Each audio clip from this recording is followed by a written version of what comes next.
जम्मू कश्मीर का ये खास बुलेटिन देख रहे हैं आप। मैं हूं प्रियंका, आपके साथ बुलेटिन की शुरुआत करेंगे कोरोना वायरस से जुड़ी अपडेट को लेकर, क्योंकि जिस तरह का माहौल कोरोना वायरस को लेकर जम्मू कश्मीर में बना हुआ है वो बेहद ही चिंताजनक है। आज भी कोविड-19 के चलते 8 लोगों की जान चली गई। 8 लोगों ने कोरोना वायरस पॉजिटिव होने के कारण दम तोड़ दिया। बेहद ही दुखद है जिस तरह से लगातार मौतों का सिलसिला थमने का नाम नहीं ले रहा है। मौतों का सिलसिला लगातार जारी है। कोरोना वायरस का कहर जम्मू कश्मीर में लगातार जारी है और कश्मीर में कोरोना से रविवार को 7 लोगों की मौत हुई थी। और वहीं दूसरी ओर अगर हम बात करें कोरोना संक्रमण मामलों की तो वो भी लगातार बढ़ते ही जा रहे हैं। जम्मू में मरने वालों की संख्या 19 पहुंच चुकी है।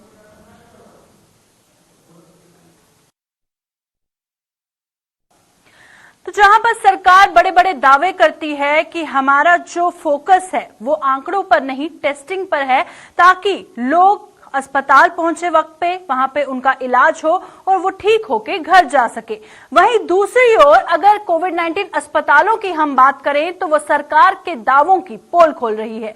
कल हमने आपको बताया था कि बांडीपुरा में किस तरह से कोविड-19 अस्पताल में खाने की जगह कीड़े मकोड़े निकले थे। खाने में कीड़े मकोड़े निकलने का जो मामला सामने आया था, अभी वो ठंडा भी नहीं हुआ और अब कुपवाड़ा से बड़ी खबर सामने आ रही है कि कुपवाड़ा में कोविड-19 पेशेंट्स ने मिलकर प्रदर्शन किया है। अस्पताल में संक्रमित मरीजों ने मिलकर प्रदर्शन किया। जिस तरह से लगातार शिकायतें कोविड-19 अस्पतालों से सामने आ रही हैं, क्वारंटीन सेंटर्स से भी इस तरह के बहुत से मामले सामने आए। पर आप ये तस्वीरें देखिए, ये कुपवाड़ा के कोविड-19 अस्पताल की है, जहां पर कोरोना पॉजिटिव पेशेंट्स ने मिलकर प्रदर्शन किया, क्योंकि उनकी शिकायत है कि उनको खाने पीने की सुविधा वहां पर सही से नहीं मिल रही है। व्यवस्थाओं को लेकर मरीज नाराज नजर आ रहे हैं। लगातार सीएमओ कुपवाड़ा के खिलाफ नारेबाजी कर रहे हैं और खाने पीने को लेकर प्रशासन पर लगातार गंभीर सवाल उठा रहे हैं।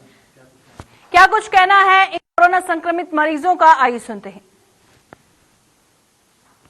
Dikhaya CMO sayın sonuç Disi kooperasyonu dikhaya.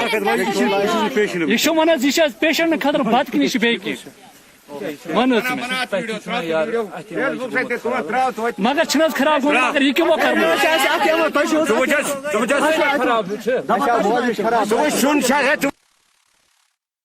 हमारे साथ कुपवाड़ा से हमारे संवाददाता ज्वाइन कर चुके हैं। शमीम, सबसे पहले आप बताइए, इस बाइट में कश्मीरी में ये कोविड-19 पेशेंट क्या कहता हुआ नजर आ रहा है?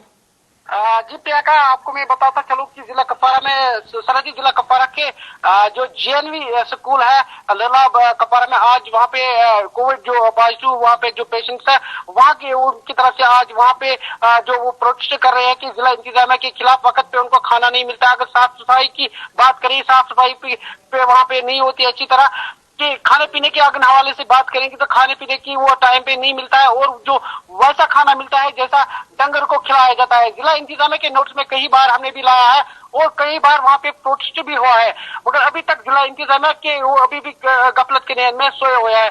वहाँ पे अगर डॉक्टर्स की बात करें, वहाँ पे अगर सफाई की बात करें, वहाँ पे जितने भी कोविड वहाँ पे सोशल डिस्टेंस का नामो निशान नहीं है। सोशल डिस्टेंस वहाँ पे कहीं पे वहाँ पे दिख नहीं रहा है। अगर मास्क की बात करें, बाहर तक वहाँ पे वो नहीं लगा रहे हैं। वहाँ पे जो अगर साबुन की बात करें, ब्रश की बात करें, वहाँ से अभी उनके वहाँ जो कोविड जो पॉजिटिव पेशेंट्स है वहाँ उनको वहाँ पे अभी वहाँ ये चीज दस्तियाब नहीं है। जी मैम, क्योंकि पहली बार इस तरह का मामला सामने नहीं आया है। अगर कोई कोरोना संक्रमित मरीज अस्पताल जाता है, कोविड-19 अस्पताल, वो एक उम्मीद के साथ जाता है कि मैं वहां पर ठीक हो जाऊंगा, पर जिस तरह के हालात कोविड-19 अस्पतालों में देखे जा रहे हैं उससे हालत और खराब हो सकती है। पर उसके बाद भी प्रशासन चुप्पी साधे हुए है। जिला इंतजामिया के कई बार हमने भी नोट्स में लाया है, मगर अभी तक जो जिला इंतजामिया जो दावे बड़े तो दावे तो कर रहे हैं, ग्राउंड लेवल पे बिल्कुल वो जीरो दिख रहा है, जीरो है कि वहाँ पे अगर आज की बात करें, आज भी वहाँ पे प्रोटेस्ट निकाला गया, उसके बाद पहले भी वहाँ पे प्रोटेस्ट निकाला गया। कई बार मैंने वहाँ पे जो कोविड पॉजिटिव पेशेंट है वहाँ के मैंने उनके साथ बात किया, फोन पे बात किया, उनका साफ तौर कहना है कि वहाँ पे कोई साफ सफाई का वहाँ पे कोई जो वहाँ पे सुविधा नहीं है, चाहे साबुन की बात करें, चाहे वहाँ पे डिटॉल की बात करें, सैनिटाइज की बात करें, मास्क की बात करें या खाने पीने के हवाले से अगर बात करेंगे तो वो वहाँ पे उनको टाइम पे नहीं मिलता है। आज भी वहाँ पे जबरदस्त जिला इंतजामिया के खिलाफ प्रोटेस्ट वहाँ पे निकाला गया कि लोग चाहते वहाँ पे जो है तकरीबन जो कपारा जिला कपारा की बात करेंगे अभी भी तकरीबन 300 के आसपास जो है पॉजिटिव केसेस अभी भी जो है, तो दिन ब दिन जो कोविड का कहर है वो दिन ब दिन बढ़ता जा रहा है। जिला कपारा की बात करेंगे तो दिन ब दिन जो है कोविड-19 का कहर वो दिन ब दिन बढ़ता जा रहा है। कई बार हमने जिला इंतजामिया के नोटिस में लाया, आज भी हमने जिला इंतजामिया के नोटिस में लाया, वो सिर्फ जो वहाँ पे नाराबाजी आज भी हुई, जो वहाँ पे डीसी साहब है, डीसी साहब के खिलाफ, एडीसी के खिलाफ, या आज लोग लेफ्टिनेंट गवर्नर से यही उम्मीद रखते हैं कि हमारी मुश्किलातों का उजाला हो सके। जी शमीम, क्योंकि आप कुपवाड़ा में हमेशा ग्राउंड जीरो पर मौजूद रहते हैं और आपने जिस तरह से बताया कि प्रशासन के कुछ अधिकारियों से आपने बात करने की कोशिश की, उनकी तरफ से कोई भी रिस्पांस नहीं आया, आखिरकार ये एटीट्यूड आता कहां से है? जहां पर एक तरफ सरकार बड़े बड़े दावे करती है, वहीं दूसरी ओर इतना ढीला ढाला जो रवैया देखने को मिलता है प्रशासन का, वो बेहद ही डिसअपॉइंटिंग है। अगर इसी तरह से कोरोना वायरस पेशेंट्स के साथ ये सलूक होता रहेगा तो वो किस तरह से ठीक होंगे? तकरीबन अगर 300 के आसपास अभी भी पॉजिटिव केसेस जो जिला कपवारा में है, जो इनकी तादाद है वो दिन ब दिन बढ़ता जा रहा है। जिला इंतजामिया जो ऑर्डर वहां पे निकाल वहां पे जो डॉक्टर साहब वो करे कि कई बार हमने सीएमओ मैडम के नोट्स में भी लाया है, जी साहब के नोट्स में, उनका जो सिर्फ क्या बड़े जो अफसर है उनका सिर्फ ऑर्डर निकालना होता है, बाकी जो नीचे सतह पे जो लोग है वो काम नहीं कर रहे। कई बार आज लोग ये उम्मीद रखते हैं कि गुलिस्तान खबर नशर होने के बाद लोग उम्मीद रखते हैं कि हमारी मुश्किलातों का उजाला हो सके। आज लेफ्टिनेंट गवर्नर से लोग यही अपील करते हैं कि कल भी जो गवर्नर साहब ने कपवारा का दौरा किया, लोगों ने जितनी भी जिला कपवारा की मुश्किलात है, फार फलंग एरिया की जितनी भी मुश्किलात है, उनका अभी तक वो क्या बस सिर्फ बोलने से कुछ नहीं होता, बस ग्राउंड लेवल।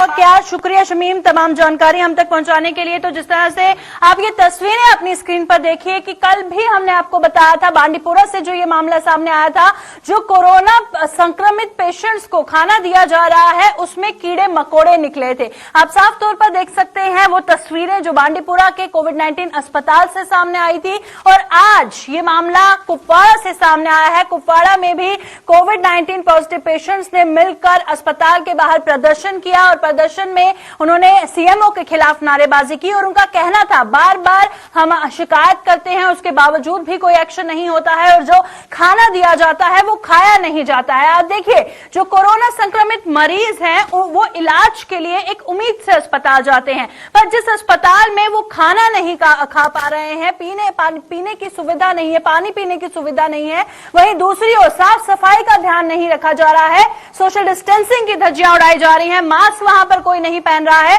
तो बहुत बड़ा सवाल यहां पर खड़ा होता है, पर जवाब अभी भी प्रशासन की तरफ से कुछ नहीं है। तो चलिए बढ़ते हैं आगे। श्रीनगर के एसएमएचएस अस्पताल के डॉक्टर आज भी प्रशासन से नाराज हैं। उनका आरोप है कि सरकार कोविड-19 को लेकर जरूरी उपकरण मुहैया नहीं करवा रही और अस्पतालों में वेंटिलेटर समेत कई जरूरी उपकरणों की किल्लत है। डॉक्टरों ने माना कि मरीजों को पूरी सुविधाएं नहीं मिल पा रही, जिसके चलते डॉक्टरों और मरीजों के बीच हाथापाई की नौबत आ रही है।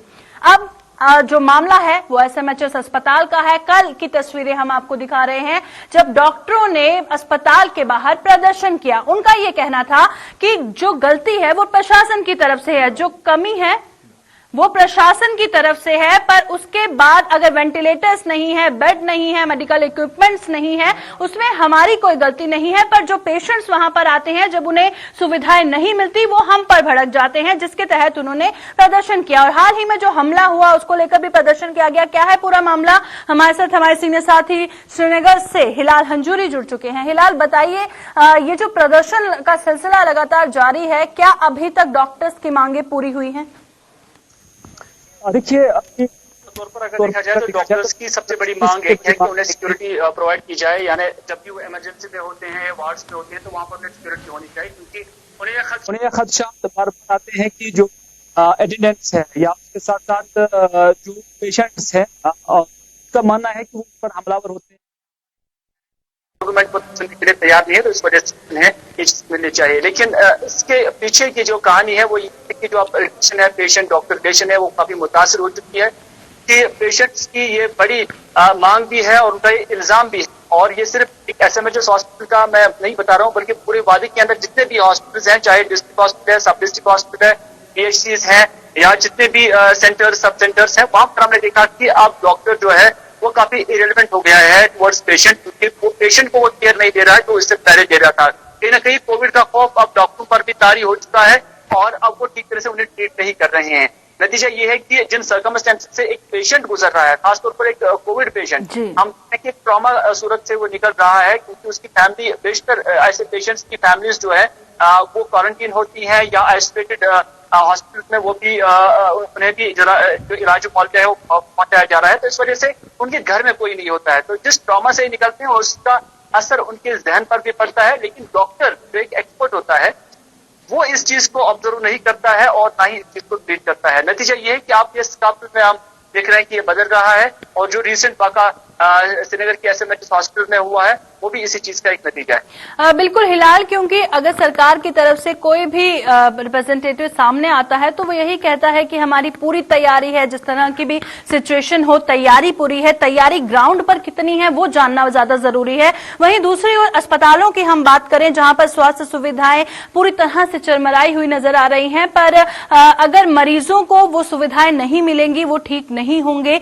तो उनका गुस्सा भी जायज है। हालांकि हमले को हम जस्टिफाई नहीं करते, पर जो गुस्सा है, जो रोष है, वो जायज है। वहीं दूसरी ओर डॉक्टर्स का जो कहना है, सीनियर डॉक्टर्स का, कि ये जो कोविड-19 है ये जो बुजुर्गों पर अटैक कर रहा है या जिनकी ज्यादा उम्र होती है उनको अटैक कर रहा है, जिसके चलते वो जो सारा कारोबार है वो स्टूडेंट्स पर थामा जा रहा है। तो क्या कहेंगे इस पे?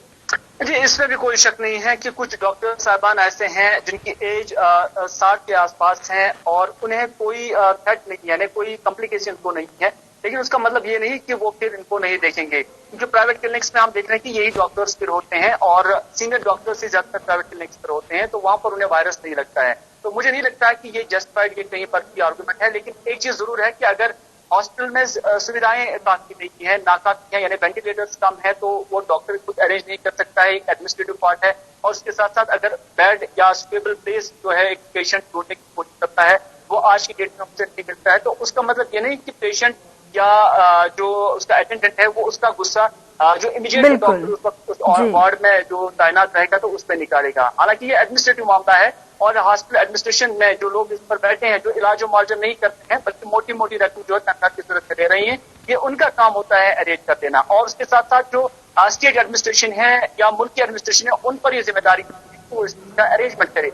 हालांकि अभी ये पैंडेमिक है और ये सब कुछ एब्रप्टली हुआ है और इस चीज के लिए कोई तैयारी नहीं होती है। और दुनिया भर में हमने देखा कि जितने भी जो बहुत अच्छी कंट्रीज है हेल्थ सेक्टर को लेकर मानी जाती थी, उनका भी हमने देखा कि उनका बेड़ा गर्क कैसे गर्क हो गया। तो उसके कंपैरिजन में जब हम अपनी कंट्री की बात करते हैं, अपने जम्मू कश्मीर की बात करते हैं, तो यहाँ पहले से ही इस तरह की हेल्थ फैसिलिटीज बहुत कम थी। तो इस पैंडेमिक में इन फैसिलिटीज के साथ जूझना, लड़ना बिल्कुल जी, बहुत बहुत शुक्रिया हिलाल तमाम जानकारी हम तक पहुंचाने के लिए। तो लगातार हम बात कर रहे हैं कि जो भी तस्वीरें अस्पतालों से सामने आती हैं हंगामे की, वो कॉन्फ्लिक्ट पेशेंट्स और डॉक्टर्स के बीच में देखा जाता है, पर प्रशासन कहां पर है ये बड़ा सवाल है, क्योंकि जितनी भी सुविधाएं वहां पर देनी चाहिए वो प्रशासन की जिम्मेदारी है। अगर किसी अस्पताल में वेंटिलेटर्स नहीं है, बेड्स नहीं है, कोई मेडिकल इक्विपमेंट्स नहीं है, कोई भी वहां पर दिक्कत आ रही है, तो प्रशासन जिसका रिएक्शन हम एक्सपेक्ट कर रहे थे वो फिलहाल नहीं आया है। तो चलिए बढ़ते हैं आगे। उपराज्यपाल जीसी मुर्मू ने आज जम्मू कश्मीर की जनता को संबोधित करते हुए एसओपी का पालन करने की अपील की है। उन्होंने अपने संबोधन में कहा कि समय समय पर सरकार द्वारा कोविड-19 को लेकर दिशा निर्देश जारी किए जाते हैं, उनके सभी का पालन करना जनता की नैतिक जिम्मेदारी है। भाई बहनों को अपील करने के लिए फिर से एक बार मैं उपस्थित हूं। आप सब जानते हैं माननीय प्रधानमंत्री जी का आह्वान के बाद जनता कर्फ्यू लगाया गया, उसके बाद लगभग 2 महीने से ज्यादा लॉकडाउन की परिस्थिति थी। काफी हद तक जम्मू कश्मीर में कोरोना पैंडेमिक को हम लोग ने कंट्रोल में रखे थे, लेकिन अनलॉक शुरू होते हुए ही फिर से लास्ट 15 दिनों में पॉजिटिव केसेस बढ़ने लगी है। इस परिस्थिति में मैं आप सबको अपील करना चाहूँगा, इकोनॉमिक डेवलपमेंट के साथ साथ जान माल को सुरक्षित रखना सभी का कर्तव्य है। भारत सरकार के ओर से समय समय पे दिए गए सूचना के हिसाब से हम लोग गाइडलाइन जनता के समक्ष रखते हैं। खास करके इसमें सभी नागरिकों का अहम भूमिका है। खुद ही अपने आप को इस संक्रमण से बचा सकते हैं। इसीलिए मेरी अपील है कि जब पब्लिक प्लेसेस में आप बाहर निकलते हो, मास्क अवश्य उपयोग करें और सोशल डिस्टेंसिंग का जो गाइडलाइन है उसको फॉलो करें। इसी परिस्थिति में अगर ये हम नहीं फॉलो करेंगे, संक्रमण और तेजी गति से फैलने की संभावना है। इसीलिए आप सबको अपील करना चाहूँगा, प्रशासन के साथ रह के सभी नियमों का पालन करें और आने वाला त्योहारों और बाकी इस तरह का प्रसंगों में इसमें दूरी बनाए रखें। ये हम अपील करना चाहेंगे। ये हम सभी के लिए बहुत अहम साबित होगा, क्योंकि अगर जान है तो जहान है। इकोनॉमिक एक्टिविटीज़ भी ज़रूरी है। हमने इसी का ध्यान में रखते हुए कुछ जगह में रिलैक्सेशन किया है, लेकिन कश्मीर रीजन में बहुत सारे हॉटस्पॉट हैं। हॉटस्पॉट में अभी भी खतरा टाला नहीं है। इसीलिए इसी एरिया में आप लोग सभी गाइडलाइन फॉलो करें और प्रशासन को मदद करें, तो हम सब के लिए अच्छा रहेगा। फिर से आप सबको मैं अपील करना चाहूँगा कि इस संक्रमण को मात देने के लिए आप आगे आइए और हमारा अपील को नज़र में रखते हुए जो कुछ गाइडलाइन, जो कुछ सूचनाएं हम समय समय पे दे रहे हैं उसका पालन करें। धन्यवाद। कोरोना संक्रमित के बढ़ते मामलों को लेकर जिला प्रशासन सांबा ने विजयपुर में 19 जुलाई से 24 जुलाई तक लॉकडाउन करने का फैसला किया। आज लॉकडाउन के पहले दिन विजयपुर में तमाम दवाइयां और सब्जी की दुकानों के अलावा अन्य दुकानें बंद रही और सड़कों पर यातायात भी बंद रहा।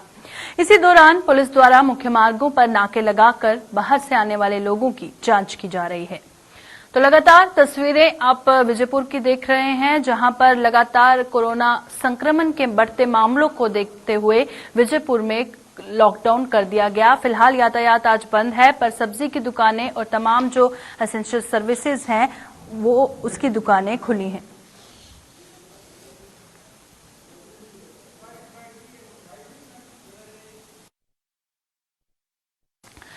तो चलिए बढ़ते हैं आगे। अब बात करेंगे कुपवाड़ा से आ रही बड़ी खबर की, क्योंकि कुपवाड़ा में लोलाब के नाके पर लश्कर का एक और ओवरग्राउंड वर्कर गिरफ्तार किया गया है।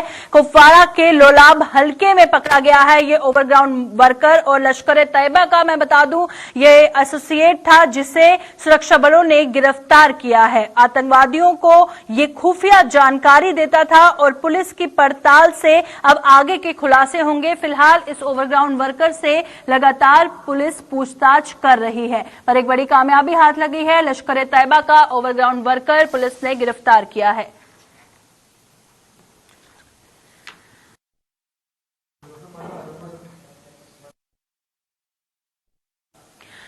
अब बात करेंगे दिल्ली से आ रही बड़ी खबर की, क्योंकि दिल्ली में लगातार जो क्राइम का ग्राफ है वो बढ़ता ही जा रहा है। और साथ ही जो खबर सामने आ रही है, आपको बता दें, एक महिला और 2 बच्चों की घर में घुसकर हत्या की गई है। आप देखिए कि दिल्ली में ऐसा पहली बार नहीं हुआ है, पर इस वक्त जो ट्रिपल मर्डर की खबर सामने आ रही है वो दिल दहला देने वाली है, क्योंकि एक महिला और 2 बच्चों की घर में घुसकर हत्या की गई है। फिलहाल पुलिस ने मामला दर्ज कर आगे की तफ्तीश शुरू कर दी है, पर दिल्ली में लगातार क्राइम ग्राफ जो है वो बढ़ता नजर आ रहा है। दिल्ली के निहार विहार इलाके में एक महिला और उसके 2 बच्चों की घर के अंदर हत्या हुई उससे सनसनी फैल गई है। इस तेरे हत्याकांड के बाद से मृतक महिला का पति गायब है। पुलिस शक के आधार पर पति की लगातार तलाश कर रही है। वारदात वाली जगह पर एक हथौड़ा मिला है, जिसे आशंका है कि हत्या में उसका इस्तेमाल हुआ होगा। इस पर ज्यादा जानकारी लेंगे। हमारे साथ दिल्ली से हमारे संवाददाता रवि श्रीवास्तव जुड़ चुके हैं। रवि, इस ट्रिपल मर्डर को लेकर और क्या कुछ जानकारी सामने आ रही है?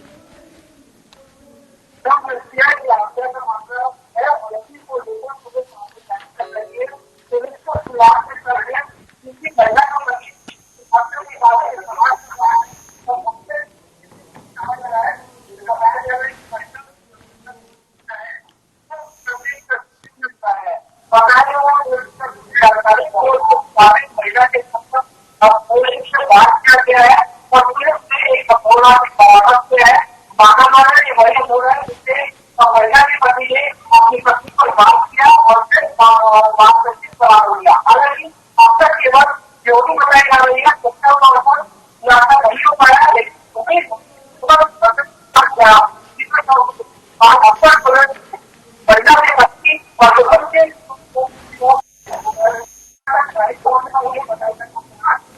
हालांकि अगर पति ने हत्या की है तो क्या कारण है,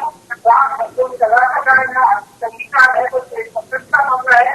इन सारे विषयों पर आगे बढ़ रही है। जैसे जानकारी पड़ेगी मामले का खुलासा होगा। सभी सवालों के जवाब देने के इस तरीके के वारदात से एक बार से ग्राम को अब कर दिया है और बता दिया है। लोग प्लेटफॉर्म है, हालांकि मामले में क्या है बिल्कुल तफ्तीश के बाद ही साफ हो पाएगा। लेकिन ऐसा नहीं है ये हत्या है और साजिश हत्या है, जैसे कुत्ते वाला हत्या है। हथौड़े से मार किया जाता है तो माना जाता है उसका जो हत्या होगा काफी गुस्से का होगा। यही वजह है कि उससे महिला के स्तर पर तेजी से हथौड़ा मारो की मौत हो गई। यही होगा कि 2 बच्चे जिससे बेटा है उनकी भी पूरे वारदात हुई जानकारी है। बिल्कुल रवि, अगर हम बात करें दिल्ली सरकार की तरफ से बार बार यही दावे किए जाते हैं कि जो क्राइम ग्राफ है उसे कम करने के लिए हर उचित कदम उठाया जा रहा है, पर लगातार देखा यही जा रहा है जो दिल्ली में क्राइम का ग्राफ है वो बढ़ता ही जा रहा है। देखिए, दिल्ली सरकार हमेशा इस बात को लेकर ध्यान देती है कि दिल्ली पुलिस उसके असर नहीं आती। दिल्ली में पूरे देश में गाँव पर जाने जाती है और दिल्ली पुलिस कई बड़े-बड़े तमाम राज्यों के लोग आते हैं और शासनों में आगे की वजह से लेकिन ऐसे मामलों में पुलिस ज्यादा जो मामले होते हैं घरेलू मामले होते हैं। हाँ, इसका दोनों तरह से दिल्ली में जैसा आम हो चुका है। दिल्ली के रोडवेज में हर जान जाती है। जी, बहुत बहुत शुक्रिया रवि तमाम जानकारी हम तक पहुंचाने के लिए। तो लगातार दिल्ली में जो ट्रिपल मर्डर हुआ है उसके बारे में जानकारी दे रहे थे हमारे संवाददाता रवि श्रीवास्तव। और तो चलिए अब बढ़ते हैं आगे, बात करेंगे मौसम की। बारिश का मौसम जारी है राजधानी दिल्ली सहित एनसीआर में। रविवार सुबह से ही बारिश होने के साथ मौसम भी तेज बारिश होती है। तो ये 4 तस्वीरें सबसे पहले आप देखिए कि जो मेट्रो रोड पर पानी में पूरी बस ही डूब गई है, वो तस्वीर आप देखिए। वहीं दूसरी ओर दिल्ली आईटीओ में चारों तरफ पानी भर चुका है और गाड़ियों को आने जाने में कितनी परेशानियों का सामना करना पड़ रहा है। और वहीं अगर हम बात करेंगे वजीरपुर इलाके की, तो वहां पर भी सड़कों पर पानी पूरी तरह से भर गया है। और जंतर मंतर की अगर हम बात करें तो जंतर मंतर पर भी भारी जल भराव हुआ है। तो पानी की निकासी के जहां पर बड़े बड़े दावे किए जाते हैं, वहीं पर तस्वीरें साफ तौर पर दर्शाती हैं कि वो दावे खोखले हैं। और दिल्ली एनसीआर के साथ साथ अगर हम जम्मू कश्मीर की भी बात करेंगे तो जम्मू कश्मीर कश्मीर में वेदर फोरकास्टिंग की गई है। मौसम विभाग के अनुसार अगले 2 दिनों में जम्मू कश्मीर में बारिश हो सकती है। और आपको बता दें, director meteorological department Srinagar Sonam Lotus ने भी यही बताया है कि हल्की जो बारिश होगी वो कश्मीर के कुछ एरियाज में होगी। वहीं जम्मू में भी अगले 2 दिन में बारिश हो सकती है। 20 जुलाई और 21 जुलाई को जो है बारिश के आसार, लद्दाख में बारिश के आसार हैं। तो लगातार हम दिल्ली एनसीआर के साथ साथ जम्मू कश्मीर और लद्दाख की वेदर अपडेट दे रहे हैं, क्योंकि मौसम विभाग के अनुसार अगले 2 दिन में जम्मू कश्मीर में बारिश हो सकती है और साथ ही लद्दाख में भी 20 और 21 जुलाई को बारिश के आसार हैं। वहीं दिल्ली की ओर रुख करते हैं, वहां पर हमारे संवाददाता प्रणय शर्मा हमारे साथ जुड़ चुके हैं। प्रणय, दिल्ली की तस्वीरें हमारे दर्शक देख रहे हैं इस वक्त, जिस तरह से सड़कें पूरी तरह से पानी में डूब गई हैं, गाड़ियों को आने जाने में काफी परेशानियों का सामना करना पड़ रहा है, और क्या कुछ जानकारी सामने आ रही? बिल्कुल प्रियंका, देखिए मैं आपको बता दूं, अगर हम आज की बात करें तो आज सुबह से ही, तड़के सुबह से ही जोरदार बारिश हुई है, जिसकी वजह से दिल्ली के कई इलाकों में जो जलभराव की समस्या थी वो काफी हद तक फैल गई थी और इसी की वजह से लोगों को काफी कठिनाई भी उठानी पड़ रही है। खासतौर से बात अगर मिंटो ब्रिज की करें तो वहां पर तो एक बस ही डूब गई थी और फिर बाद में सीढ़ी लगाकर जो बस के अंदर यात्री थे उन्हें बचाया गया। सबसे बड़ा सवाल यही उठता है कि आखिर लगातार मानसून के अगर हम बात करें तो वो एरिया पहले से ही सब जानते हैं जहां ये पानी का जलभराव होता है, लेकिन उसके बावजूद जलभराव की समस्या से निपटने के लिए जो एहतियातन कदम है वो दिल्ली सरकार की बात करें या एमसीडी की बात करें, उनके द्वारा किस हद तक उठाए जाते हैं उसकी बानगी साफ तौर पर आज देखने को मिली है, जहां पर एक बार फिर से राजधानी में अलग अलग इलाकों में जो जगह थी वो पूरी तरह से जलमग्न देखने को मिली है। वहीं हम आईटीओ के इलाके की बात करें जहां पर कई मकान भी टूटे हैं, जहां पे लगातार राजनीतिक दलों की तरफ से दौरे भी चल रहे हैं, तो ये साफ तौर पर दर्शाते हैं कि किस जो व्यवस्था है राजधानी दिल्ली के अंदर वाटर लॉगिंग को लेकर वो किस हद तक बिगड़ चुकी है और उस पर हर साल इस बात का संज्ञान लिया जाता है कि जो वाटर पंप्स हैं वो लगाए जा रहे हैं, कोशिश की जा रही है कि ड्रेनेज सिस्टम सही हो, डिसिल्टिंग की जा रही है, लेकिन जब बारिश होती है तो इसी तरीके से जो सड़कें हैं वो पानी के तालाब में तब्दील होती हुई दिखाई देती हैं। शुक्रिया प्रणय, तमाम जानकारी हम तक पहुंचाने के लिए। प्रणय हमारे दिल्ली से हमारे संवाददाता जुड़े हुए थे। तो लगातार जिस तरह से वो भी बता रहे थे कि वाटर लॉगिंग के बारे में हर बार सरकार की ओर से बात की जाती है, बड़े बड़े बोर्ड लगाए जाते हैं, पर हर बार इसी तरह की तस्वीरें दिल्ली से सामने आती हैं जब भी बारिश होती है। फिलहाल के बुलेटिन में इतना ही, दीजिए इजाजत, नमस्कार।